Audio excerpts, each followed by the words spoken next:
Assalamualaikum warahmatullahi ta'ala wabarakatuh. Bismillahirrahmanirrahim. Alhamdulillahillazi anzala ala abdil kitaba wa lam yaj'al lahu 'iwaja.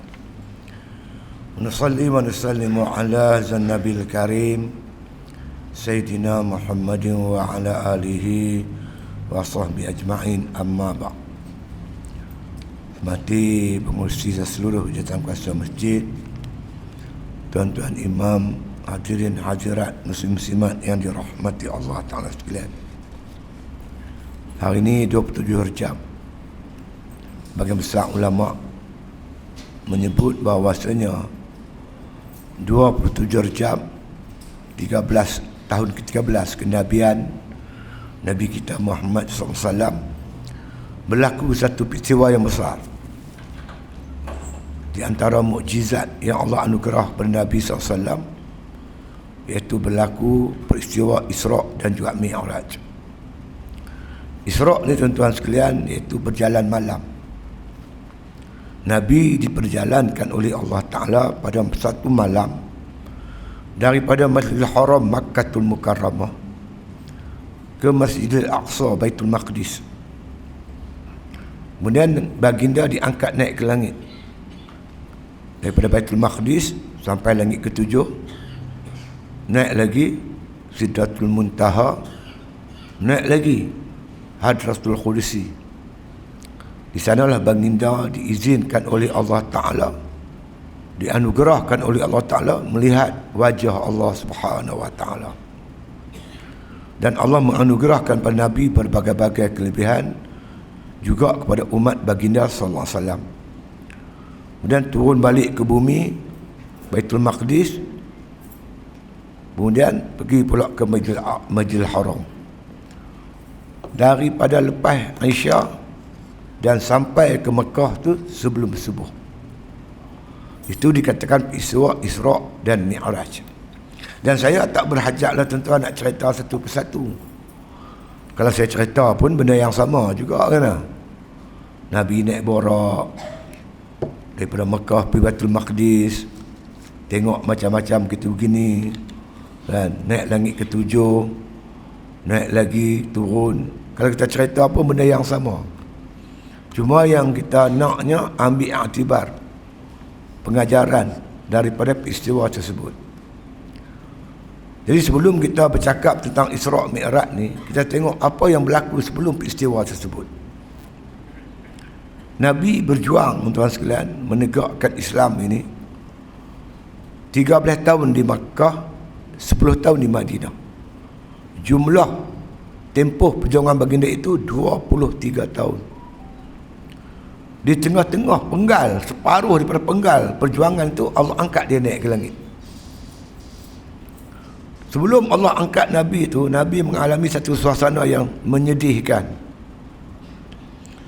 Sepanjang perjuangan baginda di Mekah, dia dipertahankan oleh Siti Khadijah dan juga Abu Talib, pak dara dia. Apabila Khadijah dijemput oleh Allah Ta'ala dan Abu Talib meninggal, tekanan-tekanan ke atas Nabi bertambah-tambah hebat. Kemuncaknya apa yang berlaku di Taif. Nabi dilontak dengan batu, terpaksa merangkak di jalan raya. Ketika suasana sedih ni lah tuan-tuan sekalian, Allah angkat Nabi naik ke langit. Balik tuan-tuan daripada Isra' Mi'raj, Nabi dinista lagi teruk. Berkata Nabi Muhammad ni dulu tak apa gila. Ni cerita ni pelik ni, daripada Mekah pergi Baitul Maqdis, separuh malam saja begitu begini. Lagi kuat tekanan ke atas Nabi, didustakan Nabi kita tu. Cara kita fikir, macam mana Allah Ta'ala ni tengah teruk Nabi, ditekan bantara tu. Rupa-rupanya tuan-tuan, peristiwa ini bila Allah angkat Nabi naik ke langit, maka Nabi melihat kebesaran Allah Subhanahu Wa Ta'ala, keagungan Allah Subhanahu Wa Ta'ala. Mereka yang menentang Islam angkuh dengan kekayaan dan kerajaan yang mereka miliki, Allah tunjuk pada Nabi, kerajaan aku jauh lebih besar, kekayaan aku jauh lebih hebat berapa dimiliki oleh musuh-musuh aku. Mereka memiliki nikmat yang hebat, mereka berbangga. Kesakitan yang kamu tanggung kecil sangat Muhammad. Allah pertonton kepada Nabi neraka Allah Ta'ala, azab neraka bagi penentang-penentang Islam jauh lebih hebat. Tuan-tuan kena ingat, perjuangan Nabi di Mekah ni cuma berdepan dengan kaum dia saja, kaum Quraisy, orang Mekah. Lepas ni Nabi turun daripada langit ni, lepas Isra Mi'raj, Nabi nak berhijrah ke Madinah. Sampai di Madinah cabaran lagi hebat. Kalau di Mekah dia cuma berdepan dengan kaum dia, tapi bila sampai Madinah dia terpaksa berdepan dengan puak-puak munafik di kalangan orang Islam sendiri yang mengaku Islam, tapi hati mereka itu kufur kepada Allah Subhanahu Wa Taala. Terpaksa berdepan dengan orang Yahudi, orang Nasara. Terpaksa berdepan dengan kuasa besar dunia, Rom dan Parsi. Maka Nabi diangkat oleh Allah Ta'ala untuk menerima bekalan-bekalan dalam perjuangan baginda. Allah bagi berbagai-bagai tuan-tuan pertolongan dan anugerah kepada Nabi sebagai bekalan untuk meneruskan perjuangan baginda sallallahu alaihi wasallam. Tuan-tuan yang dirahmati Allah Ta'ala sekalian, kalau kita tak tahulah tumbuh mana, saya tak tahu, tapi saya masih ingat ketika saya duduk di pondok. Bila duduk di pondok tuan, bila masuk bulan Rejab, Tok Guru baca kitab Kifayatul Muhtaj, kitab hadis Isra Mi'raj yang dikarang oleh Syekh Daud Al-Fatani. Sampai 27 Rejab kitab tu nak khatam. Lepas tu bila khatam 27 Rejab, makan bubuk kacang. Tu duduk di pondok dulu tu kan, baca setiap tahun ulang macam tu kan, insya-Allah. Kata Tok Guru, Tok Guru saya ingat lagi, Tok Guru kata, langit berkelahi dengan bumi, bertengkar, berhujah, siapa lebih mulia? Langit kata kamilah mulia sebab kami duduk di atas, hampa duduk di bawah. Di bumi ni tempat orang bertumpah darah, di langit ni tempat malaikat sujud kepada Allah Ta'ala, taat perintah Allah. Kemudian tuan sekalian, bumi dia nak kalah. Bila nak kalah berhujah, bumi buat keluar dia punya buah tokai tu, buah ni lah kira buah pukai. Dia kata apa? Betul lah, hampa di atas kami di bawah, tapi kamu kena ingat, makhluk yang paling mulia Muhammad sallallahu alaihi wasallam, Nabi Muhammad sallallahu alaihi wasallam. Dia dilahirkan di bumi, dibesarkan di atas muka bumi, diangkat sebagai rasul di bumi, dia mati pun di bumi, di bumi pun dalam bumi. Jadi kamilah mulia sebab kami mengandung seorang manusia yang paling mulia. Kamilah mulia. Langit kalah tuan. Maka langit berdoa kepada Allah, ya Allah Tuhan kami, apa-apalah kiranya makhluk yang mulia itu dibawa naik ke langit untuk dipersaksikan oleh penghuni langit. Berlakulah peristiwa Isra dan Mi'raj. Wallahu a'lam. Tak tahu kan. Satu lagi tuan sekalian yang saya petik daripada sebuah buku kalangan ulama gerakan Islam kita ni, saya lupa nama dia, tak silap saya Said Awang. Dia kata peristiwa ni berlaku antara bumi ke bumi, Mekah Madinah, Mekah Baitul Maqdis, bumi ke langit, Baitul Maqdis naik ke langit sampai langit ketujuh, sampai Sidratul Muntaha, sampai Mustawa, sampai Al-Qudusi. Kemudian langit ke bumi, turun Nabi sampai ke bumi Baitul Maqdis, bumi ke bumi, bumi daripada Baitul Maqdis pergi pula ke Baitul Haram Mekah. Bumi, langit, bumi. Perjalanan Nabi tu. Nak ceritanya hubungan antara bumi dengan langit cukup rapat. Kata orang tuan-tuan, penghuni bumi, langit boleh hidup tanpa bumi, tapi bumi tak boleh hidup tanpa langit. Langit boleh hidup tanpa bumi, tapi bumi tak boleh hidup tanpa langit. Kerana tuan-tuan, sebahagian besar bumi ni pengaruh daripada unsur-unsur langit. Matahari di atas langit tu. Bayangkan kalau tak ada matahari, macam mana kita nak hidup? Tak salah kata matahari tak ada. Jerubu tuan-tuan sekalian, 2-3 bulan cukup. Orang buat bendang, padi dia jadi kuning. Tak boleh tuan-tuan. Makna kata nak wujud klorofil, nak memasak makanan, tumbuh-tumbuhan takkan jadi hijau kalau tak ada matahari. Begitu juga pengaruh bulan tuan, mempengaruhi pasang surutnya air. Begitu juga dengan arus dan sebagainya, banyak dipengaruhi oleh langit.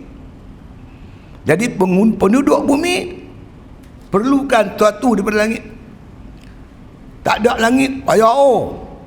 Saya tuan sekalian, dulu saya mengajak ni di pejabat di di Petronas. Ketika itu pejabat dia di daya bumi. Bila pejabat Petronas ditukar di KLCC, bangunan tinggi tu, maka kuliah saya dipindahkan ke KLCC. Hari pertama saya mengajak tuan di KLCC tu, dia orang bawa saya naik lift. Naik tingkat atas 88 tingkat. Laju lift tu tuan. Sekejap je sampai lah. Keluar pada lift tuan. Nak pergi ikut tingkap tu, tengok tuan-tuan, Allah, tak berani saya duduk dekat tingkap. Tengok bawah, gayat tuan. Tuan-tuan bayangkan kita duduk tingkat 88, tengok ke bawah, gayat. Bayangkan kita duduk di bawah, tengok ke atas, langit tak ada, gayat mampu ya. Bayangkan muslimat kita pagi-pagi pisidai kain, jengok kata, tengok lagut-lagut, langit tak ada, terpelahur, mampu pengsan habis. Ada langit, dia tak apa nak gayat sikit. InsyaAllah. Yang pentingnya kita kena ingat diri kita tuan. Jasad kita unsur-unsur bumi. Jasad kita unsur bumi. Sebab itu kita makan semua daripada bumi. Makan padi, tanam di bumi. Minum air, bumi. Makanlah apa-apa, semua bumi. Binatang, bumi. Ayam, mitik, semua bumi. Tapi dalam badan kita ni bukan jasadnya tuan. Tapi kita ada roh. Roh bukan dicipta di bumi ni. Roh dicipta tuan-tuan di alam roh. Tinggi sana tu. Baik itu makanan rohani dia tak sama makanan jasmani. Sebab itu tuan-tuan sekalian, bukan setakat kita perlukan makan minum, pernafasan udara dan sebagainya di bumi, kita juga perlu unsur-unsur langit. Wahyu daripada Allah Subhanahu wa taala untuk jasmani dan rohani kita. Bumi kita perlu bumi. Dalam yang sama kita tak boleh nafi, kita perlukan unsur-unsur langit, yakni wahyu daripada Allah Subhanahu wa taala. Tuan-tuan yang dirahmati Allah taala, saya terus kepada nas peristiwa Isra. Tuan-tuan boleh rujuk surah Al-Isra ayat 1. Mana Isra? Berjalan malam daripada Mekah ke Baitul Maqdis. Itu dinamakan Isra, jalan malam. Mi'raj, Nabi bawa naik ke atas daripada Madinah Aqsa sampai ke langit ke-7, sampai Sidratul Muntaha, Mustawa, sampai Hadratul Qudusi. Itu dinaskan dalam suratul Najmi ayat 13, 14, 15. Mari kita tengok dulu tuan-tuan ayat Isra. Subhanallazi asra bi'abdihi laylan minal masjidil haram ilal masjidil aqsa allazi barakna hawlahu linuriyahu min ayatina innahu was-sami'ul basir. Maha suci Allah yang memperjalankan hambanya, yakni Muhammad sallallahu alaihi wasallam, pada satu malam daripada Masjidil Haram Makkatul Mukarramah ke Masjidil Aqsa Baitul Maqdis, yang kami berkati sekeliling perjalanan itu supaya kami nak tunjuk tanda-tanda kebesaran kami. Sesungguhnya Allah Subhanahu wa taala amat mendengar lagi amat melihat peristiwa tersebut. Ayat ini Allah mulakan dengan kalimah subhana. Kita selalu sebutkan subhanallah, subhanallah, subhanallah. Apa makna subhana? Maha suci. Kerana Allah tahu kalau Nabi cerita memang orang tak percaya punya. Allah mulakan kalimah ini dengan ayat ini dengan kalimah subhanallazi asra bi abdihi. Maha suci Allah yang memperjalankan hamba-Nya. Maha suci Allah, dia bersifat kekurangan yang tak mampu nak memperjalankan Nabi Muhammad pada malam tu. Allah yang bersifat dengan sifat kesempurnaan lah, itulah yang memperjalankan Nabi. Jadi orang beriman percaya. Sebab apa saja yang berlaku pada Nabi atau siapa saja makhluk Allah ini takluk kudrat dan iradat. Apa makna iradat? Allah dah tentu pada azali Allah nak memperjalankan Nabi. Kudrat, Allah berkuasa. Apalah sangat tuan-tuan, Nabi itu makhluk Allah. Langit bumi semua makhluk Allah. Payah sangatkah Allah nak mempertemukan satu makhluknya dengan makhluk yang lain? Payahkah? Tak payah. Gula kita punya, teh kita punya, cawan kita punya, ayak kita punya. Ni gelas ni. Gelas kita punya, ayak panas kita punya, teh kita punya, gula kita punya. Nak ambil ayak bolam ni, nak ambil teh bolam ni, nak pertemukan ayak, teh, gula. Payah kan? Tak payah terang apa nak. Tapi kalau gula nak masuk sendiri dalam cawan memang payahlah. Teh nak masuk sendiri memang susahlah. Ayak nak terjun sendiri dalam cawan memang payahlah. Kalau kita mempertemukan mereka, payah tak payah? Payah apa? Saya nak masuk menghadap Sultan Perak, payahlah tuan-tuan. Tapi kalau Sultan panggil saya, dijemput Ustaz Siddiq Nur ke istana Beta nak bagi pingat apa-apa kan dah. Kerana ceramah terlalu cengeng contoh. Payah apa kelas Sultan jemput saya? Mudah. Saya nak pergi sendiri memang payah. Nabi nak pergi Mi'raj seorang diri memang payah. Tapi Allah jemput, Sultan jemput saya, dia hantar surat, dia bagi persalinan. Tak cukup dengan tu tuan-tuan, dia hantar rider lagi, pengawal kiri kanan. Bupi Bukan cakap Allah kendaki, Allah hantar kenderaan nama borok. Pengawal dia pula malaikat Jibril alaihissalam. Apa payahnya tuan? Semut batu hampak. Di batu hampak tu, di sekolah saya tu, ada seekor semut. Saya bila nak keluar mari ni Kelang Lama, isteri saya tanya, "Bang, abang nak keluar pukul berapa?" Dia bagi tahu nak keluar sebelum Zuhur. Isteri saya pun setrika baju, digantung dekat paku, kat dinding. Ni baju siap bang lagi pakailah baju ni. Baiklah. Kemudian tuan, seekor semut masuk dalam poket jubah saya. Saya nak tolak, saya pakailah jubah saya tu. Saya pun nak tahu semut duduk dalam poket. Kemudian tuan-tuan sekalian, saya pun bawa semut tadi. Tuan-tuan tahu pergi mana? Pergi dekat dekat pondok Ustaz Jeffrey ceramah Isra' Mi'raj. Tengah saya ceramah, semut tu keluar poket. Ramainya orang. Dia masuk balik. Lagi main pula. Kelang Lama. Masa saya sampai kat tempat elek tu, dia keluar. Banyaknya bas. Banyaknya kenderaan. Teksi pun ada, lori pun ada, van pun ada. Lepas tu saya ceramah, dia keluar tengok. Ramainya orang. Saya balik ke rumah tuan, duduk dalam poket, saya gantung balik baju saya. Semut ni tuan-tuan, dia keluar cerita kat mak dia. Mak, hang mana aku tengok tak nampak? Saya pergi Kelang Lama kuliah mu. Pergi dengar ceramah Isra' Mi'raj. Dia pun ceritalah dalam perjalanan dia tu sehingga pondok Ustaz Jeffrey, apa yang dia tengok semua dia cerita. Mak dia kata merepet kan dekat tu Kelang Lama jauh. Macam mana hang nak pergi? Bukan saya pergi mak Ustaz Siddiq bawa. Ustaz Siddiq dia kata Kelang Lama, hang kata pergi Perlis pun percaya. Contoh Allah yang memperjalankan Nabi. Subhanallazi asra bi abdihi. Siapa yang Allah bawa ni? Allah kata hamba-Nya. Siapa hamba Allah yang diperjalankan tu? Sudah tentulah Nabi kita Muhammad sallallahu alaihi wasallam. Nabi tak sebut, Allah tak sebut bi Muhammadin. Allah sebut bi abdihi. Artinya tuan-tuan, nak sebutnya Nabi Muhammad ni walaupun dah naik sampai melihat Tuhan, duduk tempat yang tertinggi semua, dia tetap hamba bagi Allah Ta'ala. Gelaran hamba ni gelaran cukup hebat.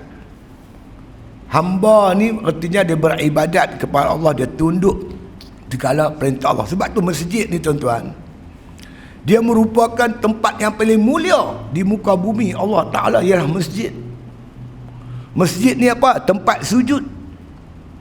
Sujud ni apa? Meletakkan muka kita ni yang mulia ni di tempat yang paling rendah. Ni lantai ni tempat kita pijak. Muka ni tempat mulia. Tuan-tuan berdiri pun muka duduk di atas. Tuan-tuan duduk pun muka tinggi. Tuan-tuan tidur pun muka tuan-tuan tinggi. Tuan-tuan tidur buah bantai, tinggi muka daripada punggung. Tak ada pula orang tidur tunggu buyung. Mana ada. Tapi bila mai semayang tuan-tuan, kita letak muka kita ni tempat yang paling rendah. Ketika kita letak muka kita di tempat yang rendah ni tuan-tuan, kita sujud kepada Allah Ta'ala, ketika itulah kita orang yang paling mulia di sisi Allah Subhanahu Wa Ta'ala. Ketika kita merendahkan diri, mengabdikan diri kepada Allah, ketika itulah kita menjadi manusia yang paling mulia di sisi Allah Ta'ala. Allah panggil Nabi bi abdihi. Perjalanan ini tuan-tuan berlaku pada waktu malam, lailan. Subhanallazi asra bi abdihi lailan, pada malam hari. Nabi ni nak pergi mana?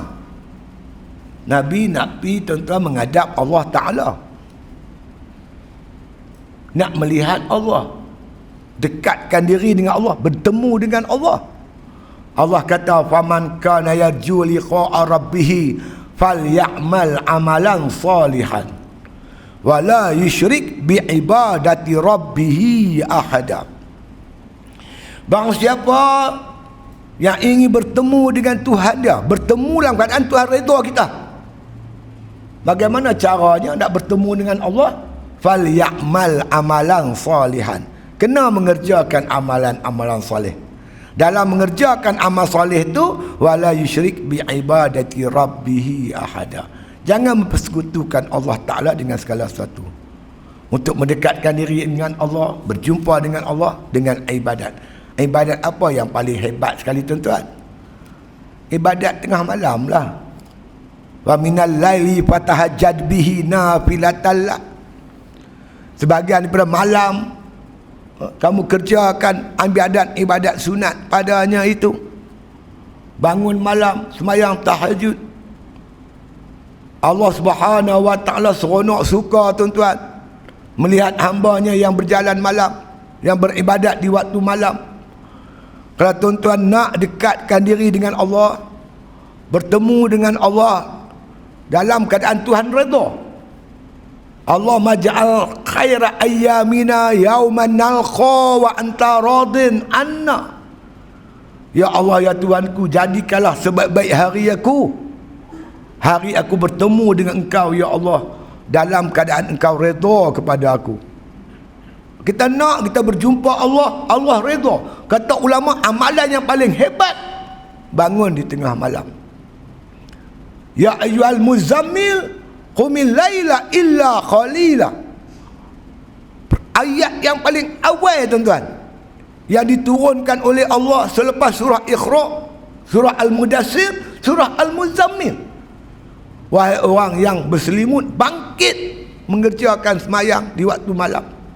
Yanzilullah azza wa jalla kulla lailatin ila sama'i dunya hatta yabqa sulusul lailil akhir. Turunlah Allah ke langit dunia ini sampai 1/3 akhir malam. 3, 4, 5 pagi waktu malam. Allah turun, maksud sini rahmat Allah mencurah-curah di waktu tengah malam. Allah Ta'ala berfirman, fayaqulu man yad'uni fastajiba lahu. Siapa antara kamu nak berdoa, berdoa, aku nak mustajabkan doa.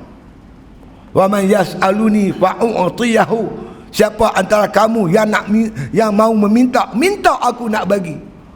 Wa man yastaghfiruni fastaghfir lahu. Siapa nak minta ampun, mintalah ampun, aku akan perkenankan mereka yang minta ampun tu, Allah akan ampun dosa mereka. Allah berbangga tuan-tuan, hamba-Nya yang bangun malam. Allah panggil malaikat. Ada hadis sebut, tengok hamba-Ku sanggup tinggal tempat tidur, tinggal bantal selimut dia, pembaringan dia, kerana aku. Bangunlah tuan-tuan di tengah malam untuk mendapat rahmat kasih sayang daripada Allah Subhanahu wa taala. Maka peristiwa Isra' Mi'raj ni, perjalanan Nabi untuk bertemu dengan Allah, dilakukan di waktu malam, memberi isyarat jelas kalau kita nak bertemu dengan Allah, kita kena jadikan malam itu sebahagian daripada kehidupan kita untuk menguatkan kerohanian kita. Baca Quran, waratilil Qur'ana tartila, berzikir, sembahyang tahajud, baca Quran, istighfar. Ni jalan-jalan yang membawa kita disayangi dan dikasihi oleh Allah Subhanahu wa taala. Perjalanan ini daripada mana ke mana? Minal masjidil haram ilal masjidil aqsa, masjid ke masjid. Tuan-tuan, kalau nak dekat dengan Tuhan, menjadi kekasih Tuhan, perjalanan Tuhan masjid ke masjid. Ramai orang kita masjid ke masjid. Dengar kuliah ni pergi masjid ni, dengar kuliah ni pergi masjid. Orang yang pergi masjid ke masjid ni, insya-Allah tuan, dia sampai kepada Allah Taala. Kelak malam tak boleh. Orang yang pergi tempat hiburan nama-nama, masjid ke masjid. Rumah keduanya masjid. Di antara pemuda-pemuda orang yang mendapat redha Allah di naungan Arasy, orang yang hatinya terpaut dengan masjid. Percaya tuan-tuan, masjid ni akan menjadi saksi kepada tuan-tuan. Lantai, dinding, bumbung, semua jadi saksi tuan-tuan sebagai orang yang mengimarahkan masjid. Hebat tuan-tuan sekalian. Masjid mana? Masjidil Haram ilal Masjidil Aqsa. Masjidil Haram Makkahul Mukarramah ke Masjidil Aqsa Baitul Maqdis. Bila sebut Masjidil Aqsa ni tuan-tuan, masya-Allah, tidak sentuh sikit tentang sejarah Masjidil Aqsa. Katanya, banyak orang kata, ulama-ulama kata, dibina zaman Nabi Sulaiman AS. Masjidil Aqsa di Baitul Maqdis dikuasai oleh orang-orang Rom Kristian. Lamalah, sehinggalah tuan-tuan sekalian datang Sayyidina Umar, zaman pemerintahan Sayyidina Umar, tentera Islam dapat mengalahkan tentera Rom Timur dan Baitul Maqdis dikuasai oleh umat Islam. Umar dijemput oleh Maharaja Herakla untuk menerima Masjidil Aqsa. Dia datang tuan-tuan sekalian dengan seekor unta, 2 orang. Dia naik, khadam dia duduk di bawah berjalan. Sampai satu batu, tukar. Umar pula naik, khadam dia turun. Khadam turun, bergilat-gilat tuan-tuan. Sampai Masjidil Aqsa, giliran Umar lepas ke bawah. Khadam duduk di atas. Pakaian khadam ni cantik pada Umar lagi. Pakaian Umar bertampung-tampung. Pakaian khadam lagi segak. Mereka ingat atas unta tu, khadam Umar tu, dia sangka yang ni lah Umar. Pakat peluk dia, cium tangan dia. Dia kata, bukan aku duduk di bawah tu. Tu Umar. Pribadi Umar, orang yang mampu membebaskan Masjid Aqsa, orang macam Umar. Hidupnya zuhud, tak ada hidup bermewah-mewah. Tuan-tuan, satu pidato Umar yang semua orang ingat, antara lain dia berucap depan tentera-tentera Islam dalam Masjidil Aqsa, nahnu qaumun a'azzanallahu bil Islam, wa mahma nabtaghil izza bi ghairi ma a'azzanallah azallanallah. Kita ni satu kaum dimuliakan oleh Allah dengan sebab Islam. Kita berjaya mengalahkan tentera Rom, dapat menguasai Masjidil Aqsa semata-mata kerana kita berjuang atas nama Islam. Famahma nabtaghil izza bi ghairi ma a'azzanallah azallanallah. Kalau kita mencari kekuatan lain daripada dimuliakan oleh Allah, yakni Islam, kita akan dihina oleh Allah Subhanahu wa taala. Lama tuan-tuan Islam memerintah. Orang Kristian boleh ziarah, orang Yahudi boleh ziarah Masjid Al-Aqsa, tak ada halangan rintangan. Sehingga berlakulah tuan-tuan satu pakatan di kalangan negara-negara Eropah, Jerman, Belanda, Portugal, Spanyol, Britain, bergabung tenaga tuan-tuan di bawah satu bendera Salibiyah, Crusade. Mereka menyerang Palestin dan menyerang tuan-tuan sekalian Baitul Maqdis. Umat Islam pertahan habis-habisan. Tapi tuan-tuan sekalian, dengan makna kata kehendak Allah Subhanahu Wa Taala, Baitul Maqdis dan juga Al-Aqsa tumbang di tangan tentera-tentera Kristian yang begitu gagah dan hebat ketika itu. Umat Islam bertahan di luar masjid dan dalam masjid. Beribu-ribu tentera Islam mati dibunuh oleh tentera-tentera Talib. Sejarah ahli sejarawan meriwayatkan tentera Salib dengan angkuh masuk ke Masjid Al-Aqsa dengan kuda-kuda perang mereka. Kuda perang ini mengharungi tuan-tuan setengah meter darah umat Islam. Penuh darah, lautan darah dalam masjid tersebut. Setengah meter, sekaki setengah darah umat Islam tuan-tuan diharungi oleh kuda-kuda tentera Salib. 88 tahun Masjid Al-Aqsa dijadikan gereja. Suara azan tak dibenarkan berkumandang dalam Masjid Al-Aqsa. 88 tahun. Sehinggalah Allah memunculkan seorang mujaddid yang bernama Salahuddin Al-Ayyubi, orang Quraisy, ahli sunnah wal jamaah. Kerja dia tuan-tuan menyatukan umat Islam. Dia menggunakan tuan-tuan kesempatan bulan Rejab. Dia berpidato, dia berceramah dengan membaca Subhanallazi asra bi 'abdihi lailan minal masjidil aqsa minal masjidil haram ilal masjidil aqsa allazi barakna haulahu. Maha suci Allah memperjalankan hambanya Muhammad sallallahu alaihi wasallam pada satu malam. Ilal masjidil haram ilal masjidil aqsa allazi barakna haulahu. Daripada Masjidil Haram Makkahul Mukarramah ke Masjidil Aqsa allazi barakna haulahu, ke Masjidil Aqsa yang diberkati oleh Allah sekeliling masjid tersebut. Masjid yang diberkati oleh Allah pada malam tersebut, tempat Nabi bertolak daripada Masjidil Aqsa naik ke langit. Masjid itu sekarang dikuasai oleh tentera-tentera Kristian. Dia mengajak umat Islam bersatu menentang tentera Salib di atas nama, makna kata, peristiwa Isra' dan Mi'raj, di bawah bendera kalimah La ilaha illallah. Peperangan demi peperangan demi peperangan demi peperangan, sehinggalah selepas 88 tahun tuan-tuan Masjid Al-Aqsa dijadikan gereja. Tepat pada hari Jumaat 27 Rejab, Salahuddin Ayyubi berjaya mengalahkan tentera Kristian yang begitu besar tuan-tuan, hingga berjaya membebaskan Masjidil Aqsa 27 Rejab. Pada hari Jumaat setelah 88 tahun Masjidil Aqsa dijadikan sebagai gereja, dicuci Masjidil Aqsa, barulah berkumandang azan hari Jumaat. Salahuddin Al-Ayyubi. Jadi kalau nak bebaskan Masjid Al-Aqsa, kita kena cari pemimpin macam Umar, macam Salahuddin Al-Ayyubi. Siapa Salahuddin? Salahuddin ni tuan-tuan, lepas dia bebas Masjid Al-Aqsa, dia sakit, hampir nak meninggal dunia. Sebelum dia meninggal, dia wasiat, kalau takdir aku mati, tolong buka peti yang ada bersama-sama aku ni. Siapa pun tak tahu tuan-tuan, Salahuddin kalau pergi mana pun peti besi ni dia tak tinggal. Dia kata kalau aku mati, hangpa buka peti besi ni.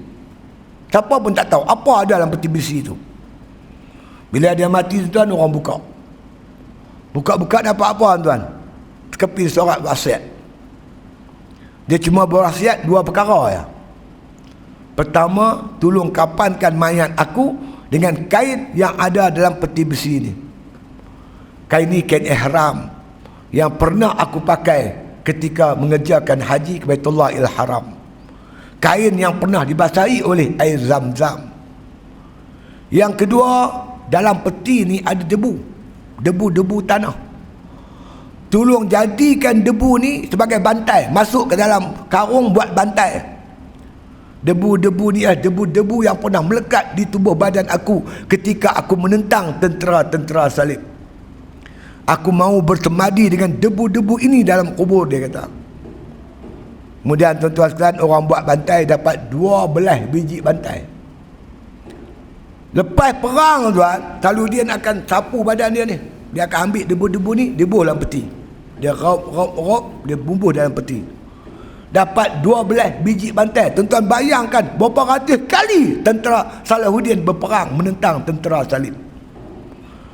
Tak ada masa berseronok dengan anak dan isteri. Rumah dia tuan-tuan di kemah-kemah tentera. Kehidupan dia cukup kuat ibadat. Malam-malam hari sebelum pergi berperang, dia akan cek tentera, kemah-kemah tentera dia. Mana yang bangkit sembahyang malam, beristighfar, baca Quran, berzikir, berselawat, maka orang inilah yang dibawa pergi berperang. Kerana dia kata orang macam inilah yang layak menerima pertolongan dan bantuan daripada Allah Subhanahu wa ta'ala. Sebab itu tuan-tuan, kita amat memerlukan seorang pemimpin yang boleh menyatukan umat Islam sedunia tuan-tuan. Umat Islam hidup berpecah belah, bergaduh sama sendiri macam berlaku di Syria, di Iraq, di Libya. Seolah-olah tak ada harapan nak menyatukan dah umat Islam. Kita di Malaysia pun lebih kurang gitulah. Mana dia Salahuddin yang mampu menyelesaikan permasalahan umat Islam. Perpaduan ini akan mewujudkan kekuatan. Wala tanaza'u fatafshalu wa tashabari hukum. Jangan berbantah, jangan berkelahi, akan hilang kekuatan kamu. Perpaduan akan melahirkan kekuatan. Dengan perpaduan itulah tuan-tuan Salahuddin berjaya merampas semula Baitul Maqdis daripada tentera-tentera salib. Walaupun tentera salib ketika itu paling kuat dalam dunia, mampu dikalahkan oleh tentera-tentera Islam di atas semangat perpaduan. Mana dia Salahuddin? Mana dia Salahuddin yang mampu nak bebaskan Masjid Al-Aqsa pada hari ini, membebaskan bumi Palestin daripada jajahan, dijajah oleh orang-orang Yahudi. Satu lagi saya nak sebut tuan-tuan, dia sebut Rejab ni. Besok 28 Rejab. Tuan-tuan perasan tak apa berlaku besok? 28 Rejab 1342 Hijrah. Itulah tarikh tumbangnya kerajaan Islam Turki Osmaniyah yang dilakukan oleh Mustafa Kemal Atatürk, yang dibantu oleh orang Kristian dan orang Yahudi antara bangsa. Tumbangnya Turki Osmaniyah berarti tumbangnya sebuah khilafah Islamiah di muka bumi Allah Subhanahu wa taala. Khilafah Islamiah diasaskan oleh Sayyidina Abu Bakar radhiyallahu an. Selepas wafat Nabi kita Muhammad sallallahu alaihi wasallam, Abu Bakar tegakkan Khulafah Ar-Rasyidin. Abu Bakar, Umar, Osman, Ali. Apa makna khalifah? Khalifah ni untuk menegakkan agama, memelihara agama, menegakkan hukum Allah. Iqamatuddin wa siyasatu dunyabi. Jaga agama, tegak agama, pelihara agama dan takbir dunia ni dengan agama Allah Subhanahu wa taala. Ketika ada khilafah tuan-tuan, umat Islam terjaga dan terpelihara.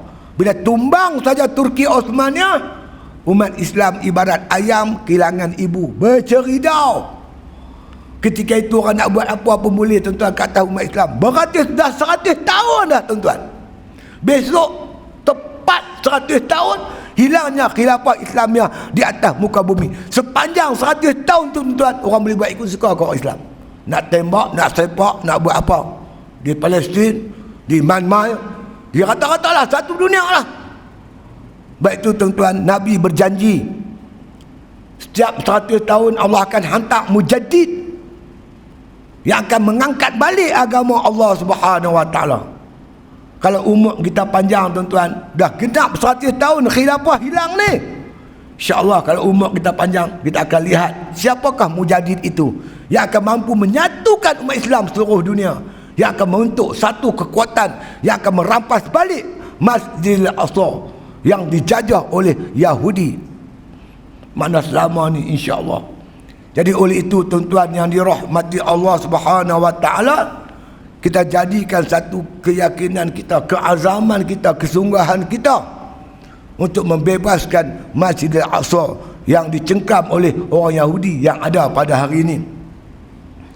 Sambung lagi, allazi barakna haulahu, yang mana perjalanan Nabi itu sekelilingnya diberkati oleh Allah Ta'ala. Untuk apa? Linuriyahu min ayatina, kami nak tunjukkan tanda-tanda kebesaran kami. Seluruh alam Allah, alam kubur, alam akhirat, alam barzakh, semua Allah tunjuk. Bahkan Nabi tengok syurga, Nabi tengok neraka. Nabi tengok neraka, Nabi nampak apa? Dalam satu hadis Nabi kata, at-talaqtu 'alan nar lailatal mi'raj, menjenguk aku ke dalam neraka pada malam aku dimi'rajkan ke langit.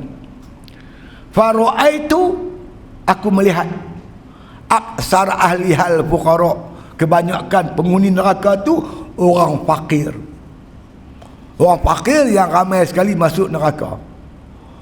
Sahabat tanya, minal mal ya Rasulullah, adakah mereka fakir harta? Nabi kata, la, bal minal ilmi, bukan fakir harta, fakir ilmu, jahil. Yang masuk neraka orang jahil. Hang jahil ilmu usuluddin, ilmu tauhid, iman tak sah. Tak sah iman. Kita dah sonok kata kita orang beriman, Allah tak iktiraf. Ittifaq ulama, siapa yang tidak tahu sifat yang wajib bagi Allah dan sifat yang mustahil bagi Allah dan sifat yang harus bagi Allah dan Rasulnya, maka tidak syak lagi, mereka tak ada iman. Jahil ilmu fiqh, ibadat kita tak sah, semayang kita, puasa kita, bacaan Quran kita, semua tak sah. Jahil ilmu tasawuf, kita mati dalam keadaan dosa besar, kita tak sedar. Kita mati dalam keadaan takabur, kita tak tahu kita takabur. Kita riak, kita tak tahu kita riak. Kita ujub, tak tahu kita ujub. Kita orang hasad dengki pun tak tahu kita hasad dengki. Mengajilah tuan-tuan, tuntutlah ilmu. Ini Nabi tengok. Apa Nabi tengok lagi? Nabi kata, aku dengar pada malam tu Allah berfirman, ya Muhammad, hamilul Quran la yu'azzabun wa la yuhasabuna yaumal qiyamah. Wahai Muhammad, orang yang menghafal Quran, dia tidak akan dihisab, takkan diazab pada hari kiamat. Hari kiamat, orang hafal Quran tak dihisab, tak diazab. Hisab pun tak kena, azab pun tak kena. Ya Muhammad, hamlatul Quran iza mata tabki alais samawati wal ardi wal malaikati. Muhammad, orang hafal Quran ni, kalau dia mati, menangis seluruh isi langitku dan isi bumiku, dan menangis seluruh para malaikatku. Hadisnya panjang tuan. Itu di antara kelebihan orang menghafal Quran. Jadi kalau tuan-tuan ada anak kecil-kecil tu, hantarlah seorang pergi ma'at tafiz, kan? Banyak ada anak, hantarlah seorang. Saya ustaz, anak saya semua tua dah.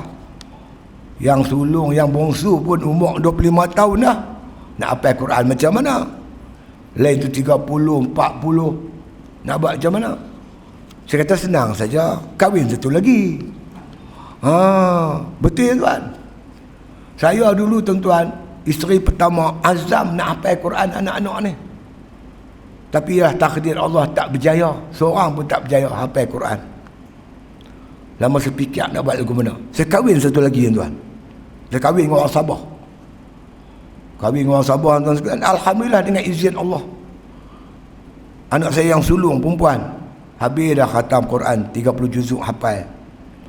Adik dia pun laki-laki pun macam tu juga, masya-Allah, seronoknya. Tadi singgah dekat ustaz apa Ustaz Jeffrey di Lubuk Buntang. Tanya ustaz mengajar macam mana anak saya seorang mengaji itu. Hafal Quran. InsyaAllah ustaz. InsyaAllah. Nampaknya cerah. Boleh hafal Quran. Lega. Jadi kalau ada 3, alhamdulillah. Tuan-tuan pun mana tahu, tuan-tuan bersemangat nak anak hafal Quran. Tapi tuan-tuan, anak tuan-tuan tua dah. Kahwinlah satu lagi. Tapi pakatlah elok. Jangan bergaduh pula. InsyaAllah. Di antara apa yang Nabi tengok. Allah kata innahu was-sami'ul basir. Sungguhnya Allah amat mendengar lagi amat melihat. Itu Nas Isra. Al-Isra ayat 1. Adapun Mi'raj, firman Allah Ta'ala, walaqad ra'ahu nazlatan ukhra. Sesungguhnya Muhammad telah melihat Jibril. Melihat Jibril bentuknya yang asli. Selalu Nabi datang ke muka bumi, dia merupa macam manusia.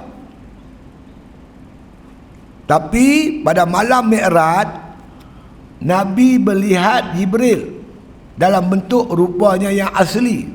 Di mana? Inda Sidratil Muntaha. Di satu tempat namanya Sidratul Muntaha. Ulama kata Sidratul Muntaha ni langit ke-7. Sampai langit ke-7, Jibril tak boleh tukar rupa. Dia muncul dalam bentuk rupanya yang asli. Yang kata sebelah sayap Jibril tu boleh tutup dunia ni. Nabi tengok Jibril di langit ke-7, di Sidratul Muntaha, indaha jannatul ma'wa. Di situlah adanya syurga Allah, namanya Jannatul Ma'wa. Jelas Allah sebut Nabi dah sampai ke Sidratul Muntaha. Habis mustawa Hadratul Qudsi, itu hadis Nabi menceritakan. Hadis Bukhari tuan-tuan, Nabi menceritakan macam mana mula peristiwa tu. Nabi berada di Hijir. Datang Jibril bawa dia ke tepi telaga Zamzam. Nabi dibedah dadanya, dibasuh. Maknanya tuan-tuan, kita kalau nak bertemu dengan Allah, nak mendekatkan diri dengan Allah, sedia cuci hati kita ni dengan bertaubat, buang segala sifat mazmumah, taubat daripada segala dosa. Tuan-tuan sekalian, kemudian Nabi dibawa datang seekor binatang pada syurga namanya Burak. Dan Nabi diperjalankan malam tu mengendarai Burak sampai ke Baitul Maqdis. Dia pun cerita satu apa yang dia lihat. Jadi tuan-tuan sekalian, sepanjang perjalanan itu Nabi yang nampak 2 aja yang elok. Yang pertama, Nabi tengok orang bercucuk tanam. Sekali dia tanam, terus tuai. Nabi heran. Tanam gandum, sekali tanam, bila kita tuai, kena tanam balik. Macam kita tanam padi sini lah. Sekali tanam, lepas tuai, kena tanam lain kan? Ni tak. Tanam sekali, terus tuai aja. Maknanya tuan-tuan, kita di dunia ni, kita tanam ibadat kita, sana besok tuai, tak ada tanam dah di akhirat. Yang kedua, Nabi tercium bau wangi ketika melepasi Mesir. Jibril bagi tahu, itulah kubur Masyitah, tukang sikat Fir'aun yang mati syahid kerana mempertahankan akidah dia. Yang lepas tu tuan-tuan, Nabi tengok macam-macam. Yang menariknya tuan-tuan, lepas Nabi tengok, Nabi tanya, siapa ni? Inilah umat Tuhan hamba yang balok semayang, yang hantuk kepala tu. Umat Tuhan hamba yang tinggal semayang, balok semayang. Lepas tu tuan-tuan sekalian, Nabi tengok ada satu macam ranting kayu berduri-duri. Siapa jalan semua dia duduk sekat. Koyak rabak baju orang ni buat dia. Apa ni Muhammad? Ni Jibril. Umat Tuhan hamba menghalang kerja-kerja dakwah. Nabi jalan lagi, nampak orang gunting lidah. Lidah tu bersambung, gunting lagi. Apa ni? Buat kerja bodoh macam ni. Gunting lidah sendiri. Ini umat Tuhan hamba kerja buat fitnah. Fitnah sana, fitnah sini. Hari-hari kerja dia. Kenyang dengan fitnah. Ada orang pula Nabi tengok, ada daging bagui punya, ada goreng, masak semua. Dia pergi makan daging busuk. Daging busuk. Apa ni Jibril? Umat tuan hamba ada isteri yang baik di rumah, dia pergi cari perempuan pelacur, sugar book lah, sugar daddy lah, sugar baby lah. Semua berlaku. Nabi tengok macam-macam lah tuan-tuan yang dirahmati Allah Ta'ala sekalian. Kalau kita renung tuan-tuan, Masya Allah, ini yang sedang berlaku di kalangan umat Islam. Berlaku pertemuan antara hak dan batil. Golongan yang buat mungkar, buat maksiat, buat fitnah, kita tegur dia, kalau aku tak buat, samalah aku. Dia jangka kerja buat dia tu betul. Apa yang dia buat, dia fitnah orang, buat kemungkaran. LGBT ni tuan-tuan, jangan tuan-tuan nampak LGBT ni cuma berkaitan dengan darai aja. Kalau sangat darai tu kecil lah tuan-tuan. Ini bukan darai, lesbian. Betina menikah dengan betina. Macam kita menikah suami isteri, mereka betina sama betina, perempuan sama perempuan, duduk serumah macam berumah tangga. Jantan sama jantan, gay. Seorang jantan jadi betina, seorang jantan jadi jantan. Yang betina ni, seorang betina jadi jantan, suami, seorang betina jadi isteri. Aku tak faham pedih lah aku pun. Mereka ni ada pasukan lawyer tuan, cabar mahkamah syariah di mahkamah persekutuan. Ingat senang ke kes nak pergi sampai mahkamah persekutuan? Mahkamah tinggi pun kita tak larat dah nak ambil lawyer. Mahkamah rayuan, mahkamah persekutuan, berapa ratus ribu kena habis duit. Tuan-tuan jangan ingat darai. Di belakang mereka tuan-tuan ada satu pasukan lawyer yang nak bela mereka. Hari ni mereka ada cabar tuan-tuan Undang-Undang Mahkamah Syariah Negeri Sembilan. Sebelum ni beberapa tahun lepas, bila Mahkamah Syariah, apabila Jabatan Agama Islam tangkap laki-laki pakai perempuan, bercara di Mahkamah Syariah, dicabar di Mahkamah Persekutuan, Mahkamah Sibel. Kalau Mahkamah Negeri Sembilan ni kalah. Yang terbaru tuan-tuan, Mahkamah Syariah Negeri Selangor dikalahkan oleh puak-puak LGBT ni. Ni bukan benda kecil. Lepas ni akan cabar Kedah, akan cabar Perak, akan cabar mahkamah. Ini yang sedang berlaku tuan-tuan yang dirahmati Allah Ta'ala. Bukan benda kecil. Apa Nabi tengok golongan seks gila ni pada malam Mi'raj, ni sedang berlaku. Ustaz Derih tanya di parlimen, bilangan bayi yang tak sah taraf, artinya tak ada bapa, tak boleh dibinkan dengan bapa dia sebab tak ada nikah kahwin cara sah. Berapa ramai? 500,000 tuan-tuan. Bukan sikit. Angka ni sentiasa meningkat. Yang membimbangkan kita bila baby ni dicek DNA, kebanyakannya Melayu tuan. Tuan-tuan bayangkan, benda ni benda besar, bukan benda kecil. Wa iza qila lahum la tufsidu fil ardh, bila kamu kata kat puak ni jangan buat rosak atas muka bumi, qalu innama nahnu muslihun, mereka kata kami buat masleh, kami buat kebaikan, kami memperjuangkan hak asasi manusia, human right. Aduh, hak apa ni lawan Tuhan? Takkan kita nak kata hak aku nak maki mak aku, dia duk maki mak dia, janganlah mak hang kata kasar kat mak hang. Hak kebebasan bersuara, human right, gila bercakap. Ni sedang mereka perjuangkan, mereka membelakangkan agama. Ni sedang berlaku di hadapan kita. Bila kita kata jangan buat rosak atas muka bumi, dia berkata kami buat masleh, kami buat kebaikan. Ala innahum humul mufsidu walakin la yash'urun. Kata Allah Ta'ala, sesungguhnya mereka itu melakukan kerosakan atas muka bumi, sedangkan mereka tak tahu, mereka tak sedar. Mereka telah melanggar segala peraturan dan hukum hakam Allah Subhanahu wa Ta'ala.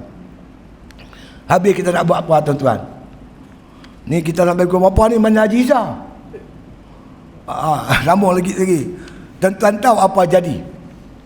Bila Nabi Muhammad SAW tuan-tuan sampai di Sidratul Muntaha, Jibril kata, Muhammad anta wa rabbuk, engkau dengan Tuhan ni. Lepas ni aku tak payah nak naik lagi dah. Nabi kata, Jibril, nak tinggal aku seorang-seorang sini. Jibril kata, aku kalau aku naik, terbakar.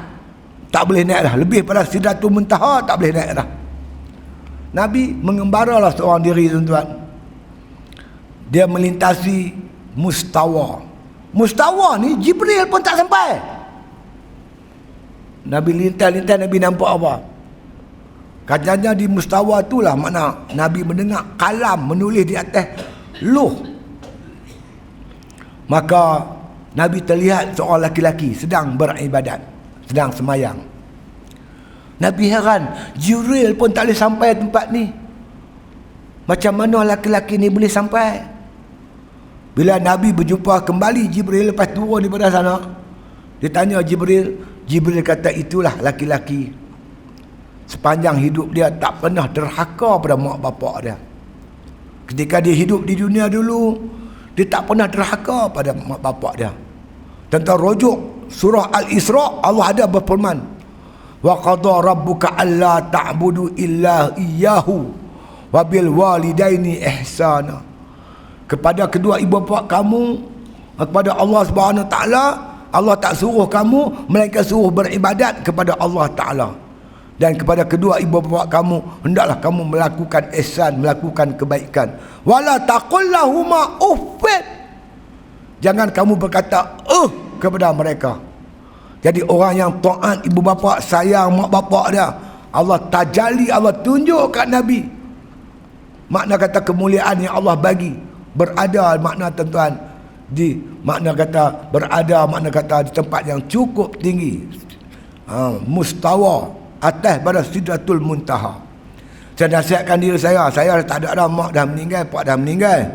Tuan-tuan yang masih ada ibu dan bapa, yang tuan-tuan jaga mereka itu, jagalah baik-baik, layan mereka elok-elok. Memang tuan-tuan, kalau mak bapak ni tuan-tuan ni ujian bagi Allah Ta'ala untuk kita. Saya dulu ketika pak saya masih hidup, kita dah balik rumah pukul 3 pagi, 4 pagi, mata mengantuk lepas ceramah. Buka-buka pintu, dia dengar, main lah sidik sini, dengar main bersembang dengan aku. Dia nak kita layan dia, bersembang dengan dia, layan dia. Dia kesunyian ketika dia sakit. Layanlah mak bapak tuan-tuan. Jangan kasar dengan mereka itu. InsyaAllah tuan-tuan mendapat kemuliaan di sisi Allah Subhanahu Wa Taala. Kalau ditakdirkan mak bapak tuan telah meninggal dunia, ingatlah tuan-tuan, mereka itu laksana orang lemah di lautan. Mereka mengharapkan anak-anak di darat ni lah hantar pelampung kat mereka. Mereka tercungap-cungap tuan-tuan, mengharapkan bantuan daripada kita sebagai anak. Hantarlah pelampung kat dia, bacalah tuan-tuan ayat Quran, hadiah kepada mak bapak kita. Buatlah amal ibadat sebanyak-banyak untuk kita sampaikan kepada ibu dan bapa kita. Kerana apa tuan-tuan sekalian? Mereka diibaratkan orang yang sedang lemah di lautan. Terkapal-kapal tolong. Hantarlah tuan-tuan bantuan dengan amal ibadat. Doalah kepada ibu bapa dengan banyak doa. Kerana doa anak kepada ibu bapanya amat dimakbulkan oleh Allah Subhanahu Wa Taala. Terutama di waktu-waktu malam. Ya Allah, ampunlah dosa kedua ibu bapakku, kesianlah kepada mereka seperti mereka kasih aku ketika aku kecil. Doa tu kita baca selalu tuan-tuan yang dirahmati Allah Subhanahu Wa Taala. Nabi bila sampai Hadratul Qudusi, dapat melihat Allah dengan izin Allah Subhanahu Wa Taala. Nabi terpandang wajah Allah tuan-tuan, Masya Allah. Nabi sujud malu, hamba yang kerdil diizin oleh Allah Ta'ala melihat wajah Allah. Tuan-tuan, kurniaan Allah yang paling besar besok tuan-tuan, dapat melihat Allah Subhanahu Wa Ta'ala. Allah maja'al khaira ayyamina, ya Allah, jadikanlah sebaik-baik hari aku ini. Hari apa yang paling baik untuk kita? Yauma nalqa, hari yang aku bertemumu ya Allah. Wa anta radin anna, dalam keadaan kau redha kepada aku. Allah redha kita, Allah sayang kita, Allah izin kita melihat wajah Allah Subhanahu Wa Taala. Nabi dapat melihat ketika dia hidup, orang lain tak boleh. Nabi kata innahum innakum lan tara rabbakum hatta tamutu. Kamu takkan dapat melihat Tuhanmu melainkan kamu mati. Bila mati baru boleh melihat Allah. Sebab itu sahabat-sahabat Nabi yang mereka tahap makrifatnya yang tinggi, mereka rindu kepada Allah, sayang kepada Allah, kasih kepada Allah, mereka ingin bertemu dengan Allah Subhanahu wa taala. Nabi kata al-mautu jisrul habibi ilal habib. Maut itu, mati itu jambatan kekasih bertemu kekasih. Sebab itu rata-rata sahabat tuan-tuan, mereka ingin mati untuk bertemu dengan Allah. Mati apa? Mati syahid. Allah Ta'ala kata apa? Inna wa yuhibbul ladina yuqatiluna fi sabilihi saffan ka'annahum bunyanun marsus. Allah kasih pada orang yang berjuang di jalan Allah dalam keadaan bersaf, bertanzim, laksana bangunan yang terserapi. Itu tarbiyah Nabi. Mereka cintakan syahid. Istihar perang je tuan-tuan. Jangan kata orang tua, budak-budak, kanak-kanak berdiri atas ujung-ujung jari mereka supaya nampak dia tinggi, kod-kod terpilih untuk pergi perang. Rata-rata sahabat macam tu, kerana mereka cinta Tuhan mereka, ingin bertemu dengan Tuhan mereka. Nabi kata al-mautu jisrul habibi ilal habib. Maut itu jambatan kekasih dengan kekasih.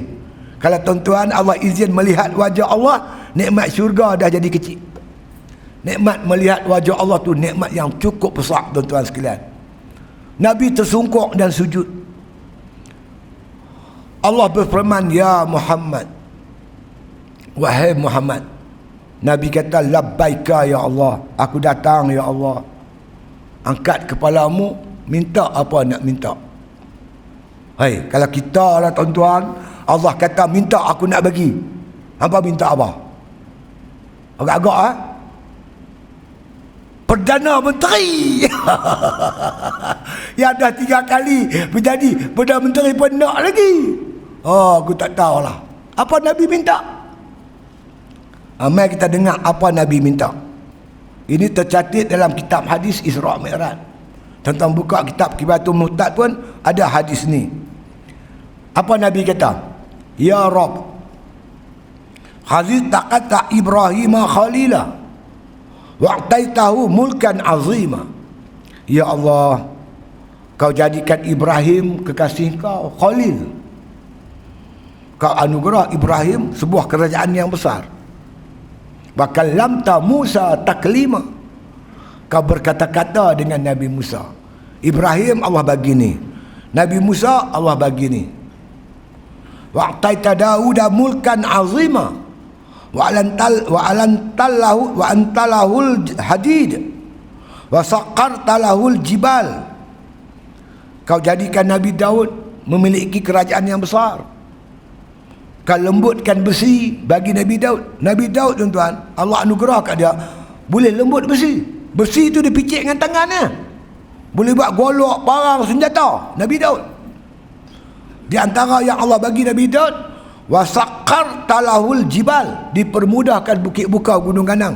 Nabi Daud boleh panjat bukit dengan cepat sekali, dipermudah oleh Allah Ta'ala. Wa'taita ya Rabb Sulaiman mulkan azima. Kau anugerah kerajaan yang besar juga kepada Nabi Sulaiman. Wasaqar talahul jinna wal insa wasyayatin. Dan engkau permudahkan bagi Nabi Sulaiman manusia, jin dan juga syaitan. Ya'maluna lahu ma yasha. Nabi Sulaiman boleh arah manusia, jin dan syaitan. Dia boleh perintah semua, punya hebat. Wasaqarta lahu riyah. Kau permudah Nabi Sulaiman angin. Nabi Sulaiman kalau nak belayak mana-mana, naik atas sampan bot, naik atas kapal, buka layak, arah angin, tiup. Allah permudah macam tu Nabi Sulaiman. Wa'taita mulkan la yambaghi li ahadin min ba'dih. Kau anugerah kerajaan yang besar kepada Nabi Sulaiman yang tak ada satu kerajaan pun lebih besar daripada kerajaan Nabi Sulaiman. Apa Nabi minta? Allah suruh dia minta. Dia abang Ibrahim begini, Musa begini, Daud begini, Sulaiman begini. Tak minta lagi. Wa 'allamta ya Rabb Isa Taurat wal Injil. Kau ajar Nabi Isa kitab Taurat dan Injil.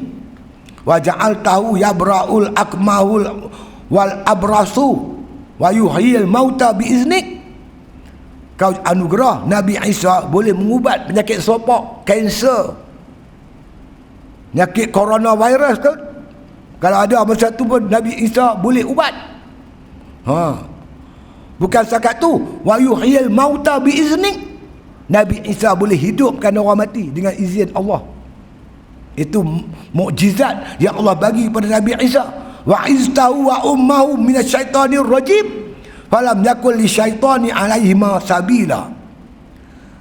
Engkau jadikan kau pelihara Nabi Isa dan ibunya daripada tipu daya syaitan, sehingga tak ada ruang bagi syaitan untuk menggoda Nabi Isa dan ibunya. Apa Nabi minta? Nabi Ibrahim bagi ni, Nabi Musa sekian, Nabi Daud sekian, Nabi Sulaiman sekian, Nabi Isa sekian. Itu cara meminta. Maknanya, aku ni ya Allah, bagilah apa pun. Nabi tak minta, tak tentukan apa dia nak. Cuma dia cerita apa yang Tuhan telah bagi pada Nabi-Nabi yang terdahulu. Rupanya tu kaedah meminta, tuan-tuan. Saya dulu, tuan, rumah saya dekat masjid Pulau Pangkok. Yang baca Mi'raj Tok Guru Haji Nawawi. Bila aku dengar dia buat kuliah Isra' Mi'raj, nak minta lagu ni rupanya. Lepas tu pak saya tanya, Sidik, awak muka masam hendak apa?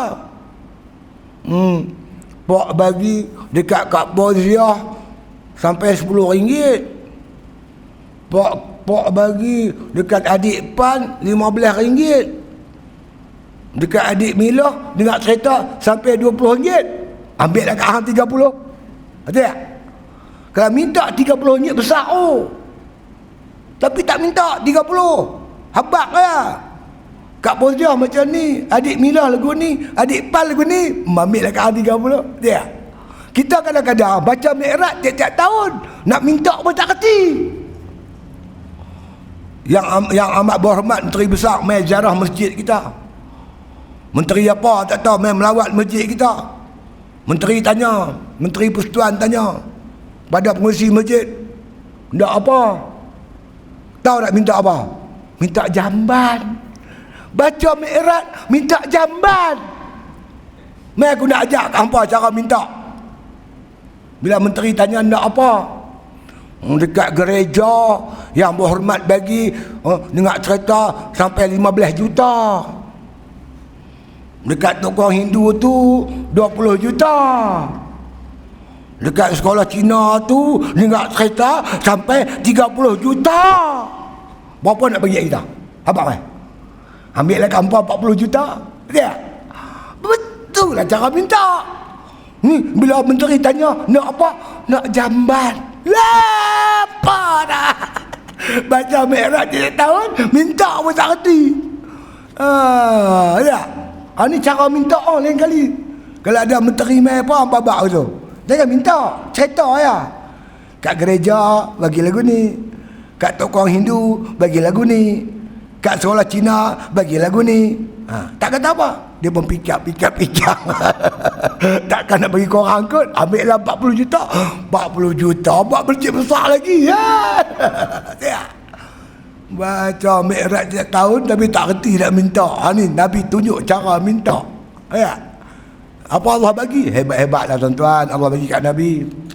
Panjanglah cerita kitanya. Hadis taqaltuka habibah. Ku jadikan kamu kekasihku. Malam tu Nabi dapat title kekasih Allah, Habibullah. Sampai hari ni orang panggil Nabi Habibullah. Allah bagi pada malam tu. Banyak lagi Allah bagi. Allah jadikan umat Nabi Muhammad umat terbaik. Khaira ummah. Ta'muru nabil ma'ruf wa tanhauna 'anil munkar. Umat terbaik, ummatan wasatan. Yang paling hebat, Allah bagi kat Nabi Muhammad sembahyang 50 waktu. Minta korang akhirnya dapatlah 5 waktu. Allah kata walaupun 5 waktu sehari semalam, pahalanya tetap 50 waktu. Memberi arti satu waktu kita sembahyang seperti pahalanya 10 waktu. 10 waktu tuan. Tuan sembahyang Isya tak lagi. Satu waktu Allah bagi 10 waktu. Seperti sembahyang Isya 10 kali.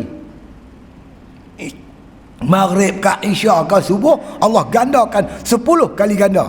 Maka kata para ulama, maka begitulah ibadat-ibadat yang lain.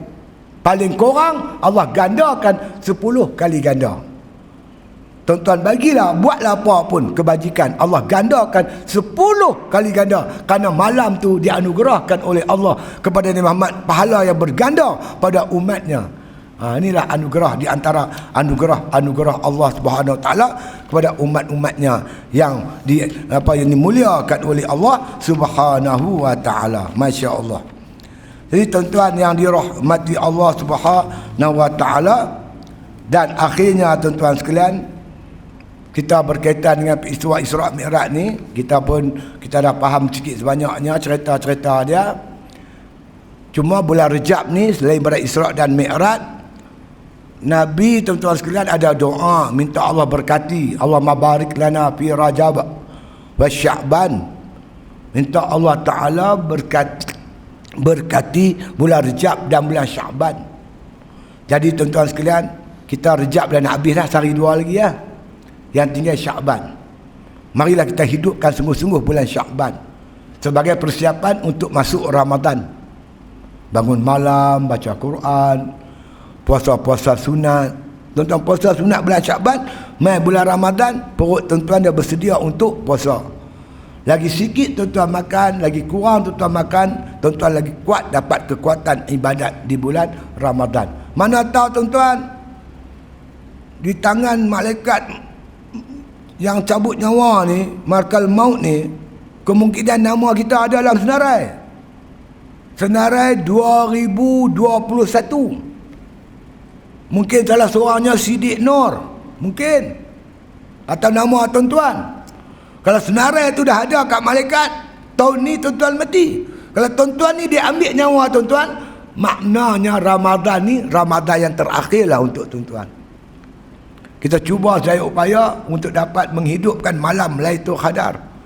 Kalau tuan-tuan boleh berkemampuan untuk bangun setiap malam, insya-Allah salah satu malam tu terkena dengan Lailatul Qadar. Jadi persiapan Rejab, Sya'ban ni cukup penting untuk tuan-tuan menghadapi Ramadan yang penuh barakah itu. Mudah-mudahan saya dan tuan-tuan sekalian makna diberi kekuatan oleh Allah menghidupkan Ramadan. Mudah-mudahan Ramadan ini dapat kita menikmati Lailatul Qadar. Lailatul Qadri khairun min alfi syahr. Lailatul Qadar lebih baik pada 1000 bulan. Masya Allah. Jadi tuan-tuan, untuk itu marilah kita makna berdaya upaya, bersungguh-sungguh minta pertolongan Allah Subhanahu Wa Taala agar kita boleh menghidupkan Ramadan lepas Sya'ban, dan kemuncaknya dapat kita mengimarahkan sungguh-sungguh bulan Ramadan yang penuh barakah. Tuan-tuan tak boleh sebulan Sya'ban ni buatlah 2 minggu ke 3 minggu ke, seminggu pun tak apa, 10 hari pun tak apa. Jadi kalau tuan-tuan berpuasa di bulan Rejab, bulan Sya'ban, insya-Allah tuan-tuan dipermudahkan oleh Allah nanti di bulan Ramadan. Tuan-tuan puasa tentu kena makan sahur. Tidak? Puasa dapat kekuatan dengan bersahur. Makanan apa yang paling tuan-tuan suka waktu sahur? Agak-agak. Tuan-tuan suka makan apa? Tuan-tuan nak jawab pun tak kerti. Tuan-tuan makan lebih laju kalau ada telur masin. Tak? Kalau tak ada telur masin, tuan-tuan makan sikit lah. Malam ni saya bawa telur masin banyak. Apa-apa kat beli.